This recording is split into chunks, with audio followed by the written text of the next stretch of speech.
देश में अभी भी अंधविश्वास कम नहीं हुआ।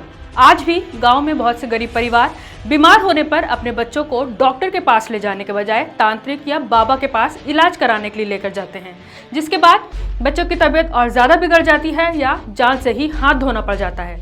उत्तर प्रदेश के जालौन गांव में रहने वाले 3 बच्चों की तबीयत अचानक बिगड़ गई, जिस पर घर वालों को बच्चों पर किसी भूत प्रेत का साया होने का शक हुआ तो वो गांव में ही रहने वाले एक तांत्रिक के पास उन बच्चों को ले गए।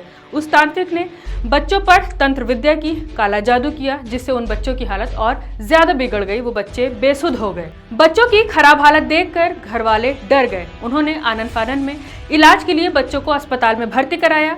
अब अस्पताल के डॉक्टर बच्चों का इलाज कर रहे हैं। मामला पुलिस तक पहुंचा। जब पुलिस को इस तांत्रिक के जरिए बच्चों के इलाज का पता चला तो पुलिस हरकत में आ गई और तंत्र विद्या करने वाले तांत्रिक राजकुमार तिवारी के खिलाफ कार्रवाई करने में जुट गई। ये मामला कुंठौत थाना क्षेत्र के अंदर आने वाले पंडितपुर गांव का है। बच्चों के पिता विनोद शुक्ला ने बताया कि उनके 11 साल के बेटे देव शुक्ला, 14 साल की बेटी दिव्यांशी शुक्ला और 10 साल का भतीजा राज शुक्ला 10 दिनों से परेशान हैं। बच्चे अचानक से कभी चिल्लाने लगते हैं तो कभी बेहोश हो जाते हैं, जिसको लेकर पूरा परिवार सहमा हुआ है। आसपास के लोग ने भूत प्रेत का चक्कर होना बताया तो वो झाड़ फूंक कराने के लिए तांत्रिक राजकुमार तिवारी के पास ले गए, जिसके बाद से बच्चों की हालत और ज्यादा बिगड़ गई। वहीं इस मामले में कुंठौत के प्राथमिक स्वास्थ्य केंद्र के डॉक्टर सुरेश चंद्र का कहना है कि बच्चों में मानसिक रोग के लक्षण दिखाई दे रहे हैं। उनका इलाज किया जा रहा है और इसके लिए उन्हें मनोरोग चिकित्सक के पास भेजा जा रहा है। इस मामले में बच्चों के पिता विनय शुक्ला का कहना है कि तांत्रिक राजकुमार तिवारी द्वारा बच्चों पर तंत्र विद्या की गई है, जिससे बच्चे बेसुध हैं। कोई भी बात होने पर वो राजकुमार तिवारी का नाम ले रहे हैं, यानी तंत्र विद्या करने वाले का लगातार नाम ले रहे हैं। इसी तरह तंत्र विद्या और तांत्रिक से जुड़ी एक और घटना आपको बताते हैं। ये भी कल की है। उत्तर प्रदेश के रामपुर में ऐसा तांत्रिक पकड़ा गया जो महिलाओं और लड़कियों को नोटों की बारिश कराने का लालच देता था। जब महिलाएं उसकी बातों पर यकीन कर लेती थी तो तांत्रिक उन्हें किसी सुनसान जगह पर ले जाकर नशीली दवा खिलाता था, बेहोश कर देता था और फिर उनके साथ रेप करता था। ये मामला तब खुला जब एक महिला ने तंत्र क्रिया के नाम पर तांत्रिक को 5.5 लाख रुपए दे दिए। इसके बाद तांत्रिक महिला को मथुरा में एक स्थान पर ले गया, जहां उसने उसे नशीला पदार्थ खिलाया, जिससे वो बेहोश हो गई। फिर तांत्रिक और उसके साथ जो साथी थे उसके, उन्होंने मिलकर उसके साथ रेप किया और जब महिला को होश आया तांत्रिक ने उससे कहा कि तुम्हारे अंदर कुछ कमी है, जिसकी वजह से नोटों की बारिश नहीं हो पाई।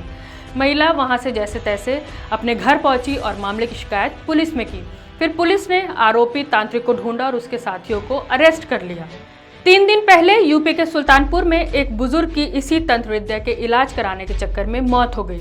तांत्रिक ने इलाज के दौरान बुजुर्ग को पीटा था, तंत्र विद्या की थी, जिसके बाद बुजुर्ग की मौत हो गई। इस मामले में तांत्रिक पकड़ा गया और उस पर गैर इरादतन हत्या की कार्रवाई हुई। जून के महीने में हमने आपको खबर दिखाई थी कि 7 साल के बच्चे के माँ बाप ने किसी तांत्रिक के कहने पर अपने ही बेटे को गंगा में डुबा दिया था ताकि उसके कैंसर का इलाज हो सके।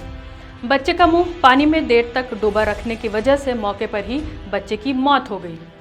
पुलिस ने बच्चे के माता पिता समेत 3 लोगों को भी हिरासत में ले लिया था। 1 हफ्ते पहले सांप काटने पर एक व्यक्ति डॉक्टर के पास जाने के बजाय तांत्रिक के पास गया, जिसके बाद उसकी भी मौत हो गई। इस तरह के मामले अक्सर हमारे सामने आते रहते हैं, लेकिन हम उन पर गौर नहीं करते। तांत्रिक बाबाओं के चक्कर में कई लोग अपनी जान गंवा चुके हैं और हो सकता है इसी अंधविश्वास के चक्कर में आगे भी गंवाते रहें। इस मामले में लोगों को बहुत ज़्यादा अवेयर होने की ज़रूरत है। तबीयत खराब होने पर बाबा मौलाना तांत्रिक के पास झाड़ फूंक टोना टोटका के लिए जाने के बजाय कोशिश करनी चाहिए कि अस्पताल में किसी डॉक्टर के पास जाएं, वरना बहुत बड़ा नुकसान हो सकता है, जिसके बाद अफसोस के अलावा कुछ और नहीं बचेगा। मैं हूं रुबा अंसारी और आप देख रहे थे मिलर टाइम्स।